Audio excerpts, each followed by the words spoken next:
Hello everyone, and it's the week before Christmas. I'm sorry I'm not feeling that grand again today. I'm very swollen, but I just wanted to make sure that at least you got your Wednesday Folk Tales video, and I do hope how you like my little Christmas scene there.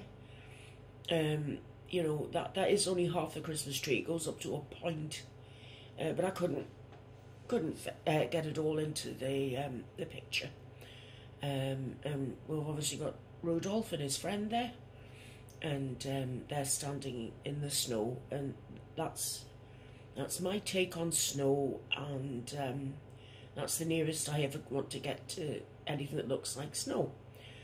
So anyway, I hope you can forgive me for not being on camera today, but honestly, I look like the Grinch.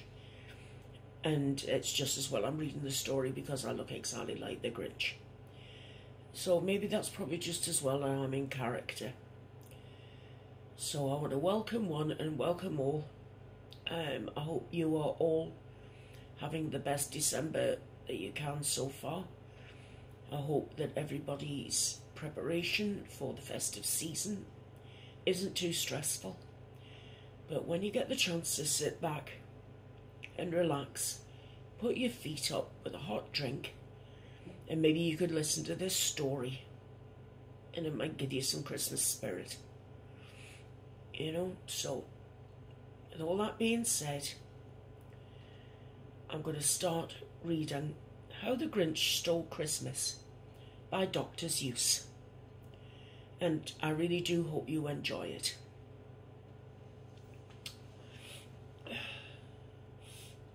Every Who down in Whoville liked Christmas a lot. But the Grinch, who lived just north of Whoville, did not. The Grinch hated Christmas, the whole Christmas season. Now please don't ask why. No one quite knows the reason. It could be his head wasn't screwed on just right. It could be, perhaps, that his shoes were too tight.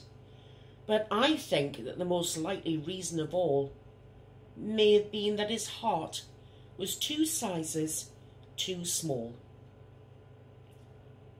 "And they're hanging their stockings," he snarled with a sneer. "Tomorrow is Christmas. It's practically here."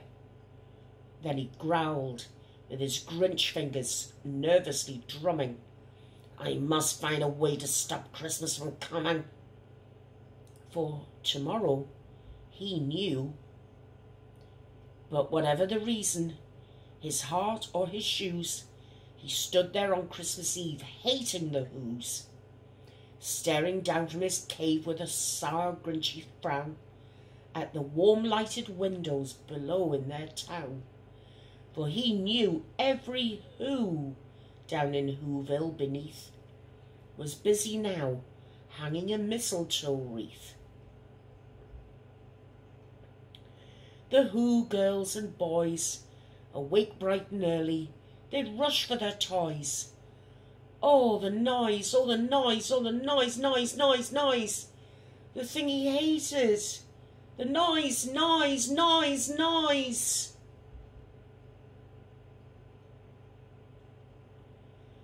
Then the Whos, young and old, would sit down to a feast, and they'd feast, and they'd feast, and they'd feast, feast, feast, feast.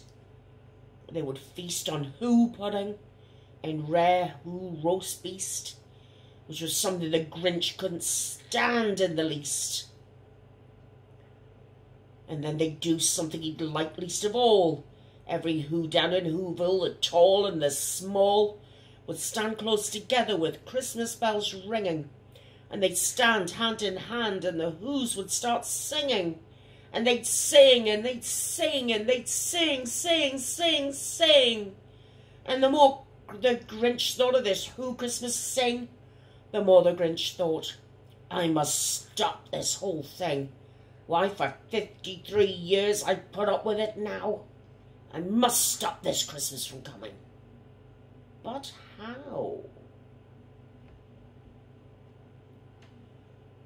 Then he got an idea. An awful idea. The Grinch got a wonderful, awful idea. All I need is a reindeer. The Grinch looked around. But since reindeer are scarce, there was none to be found.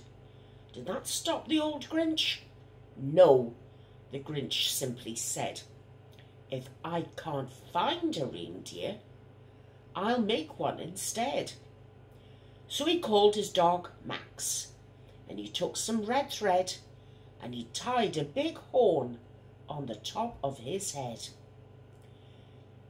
I know just what to do, the Grinch laughed in his throat. Then he made a quick Santa Claus hat and a coat. Then he chuckled and clucked. What a great Grinchy trick! With this coat and hat, I look just like Saint Nick. Then the Grinch said, giddy up, and the sleigh started down towards the homes where the Who's lay a snooze in their town. Then he loaded some bags with some old empty sacks and a ramshackle sleigh, and he hitched up old Max. All their windows were dark. Quiet snow filled the air. All the Who's were dreaming sweet dreams without care. Sorry, excuse me. When he came to the first little house in the square, this is stop number 1, the old Grinch hissed, and he climbed on the rooftops, empty bags in his fist. Then he slid down the chimney, a rather tight pinch, but if Santa could do it, then so could the Grinch. He got stuck only once, for a moment or two, then he stuck his head out of the fireplace flue, where the little Who stockings all hung in a row. These stockings, he grinned, are the first things to go. Then he slithered and slunk with a smile most unpleasant around the whole room, and he took every present. Pop guns and bicycles, roller skates, drums, checkerboards, tricycles, popcorn and plums. And he stuffed them in bags, and then the Grinch very nimbly stuffed all the bags one by one up the chimney. Then he slunk to the icebox. He took the Who's feast. He took the Who pudding. He took the roast beast. He cleaned out that icebox as quick as a flash. Why, that Grinch even took their last can of Who hash. Then he stuffed all the food up the chimney with glee. And now, grinned the Grinch, I will stuff up the tree. And the Grinch grabbed the tree, and he started to shove, when he heard a small sound like the coo of a dove. And he turned round fast, and he saw a small Who, little Cindy Lou who was not more than 2. The Grinch had been caught by this tiny Who daughter, who got out of bed for a cup of cold water. She stared at the Grinch and said, Santa Claus, why are you taking our Christmas tree? Why? And then his fib fooled the child. Then he patted her head, and he got her a drink and sent her to bed.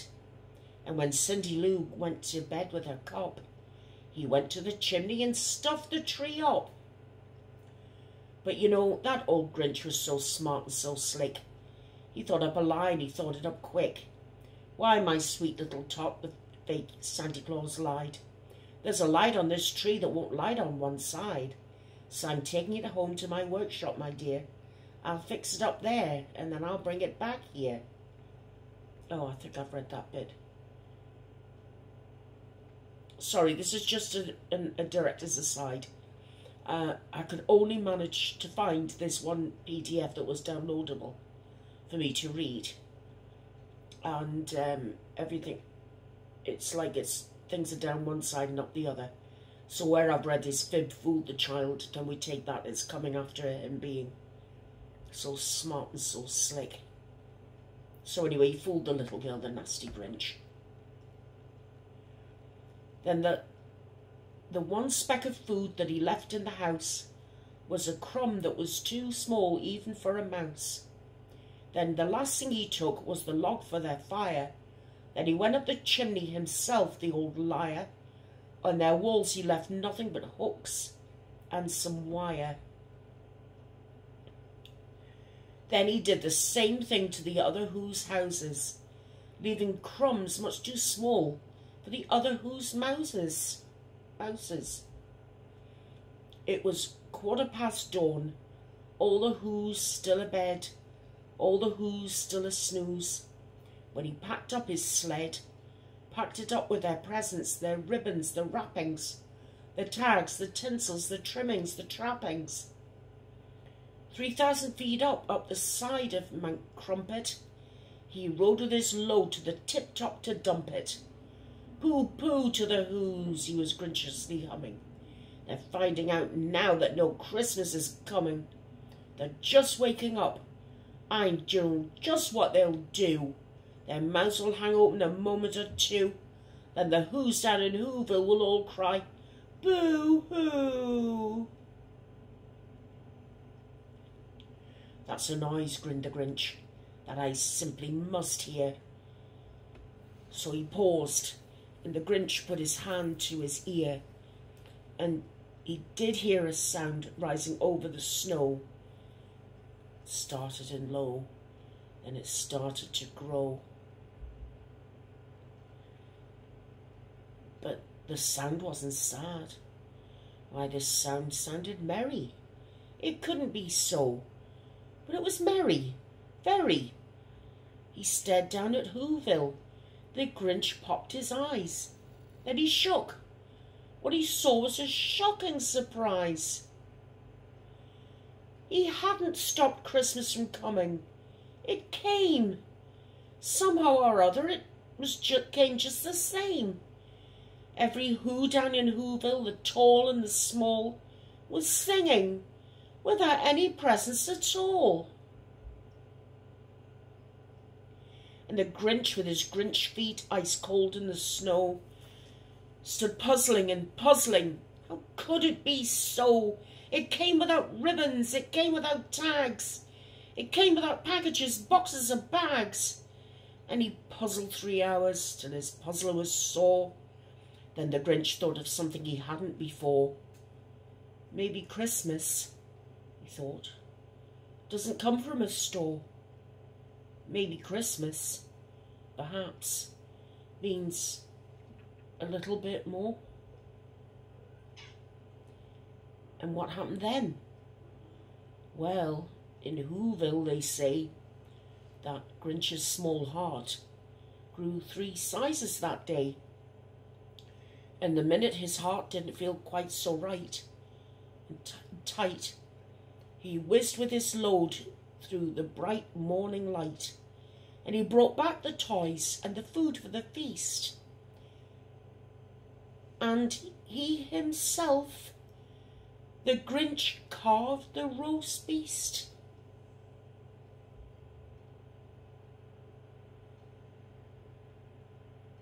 And that's it. That is the story of how the Grinch stole Christmas. And I've got to give you a huge caveat, guys, that it's not a story that I grew up with when I was a child. It's much more familiar to Americans. It's becoming, I think, a little bit more familiar to British children now. But it wasn't a story that I was familiar with when I was a child. You know, I has never certainly ever heard of the Grinch. And I've honestly got to tell you that this is the first time I'd had a proper chance to have a run through of it, and you know, it's got its main message there, doesn't it? That you don't need presents and you don't need gifts. You just need love. That's all you need. You just need love and togetherness. And you know, I've had one Christmas where I was on my own before, and you know, it wasn't great, but I got through it. And the thing is, as long as you know that you're loved, you can get through anything. And I knew I was loved. I would just happen to be on my own that day, but I knew I was loved. But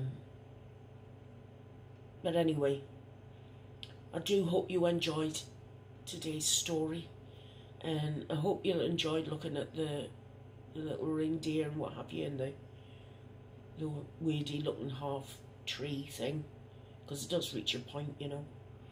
But I couldn't get it to be seen all through the camera lens. So anyway, thank you very much for watching. I will be back with you on Friday for the Paranormal Crew, because I'll be reading another Krampus story, and all being well, everything will go ahead for the Christmas Live with A Christmas Carol. So until then, guys, I wish every single one of you huge tons of love, and I'll see you again very, very soon. Please take care of yourselves. Love you all. Bye for now.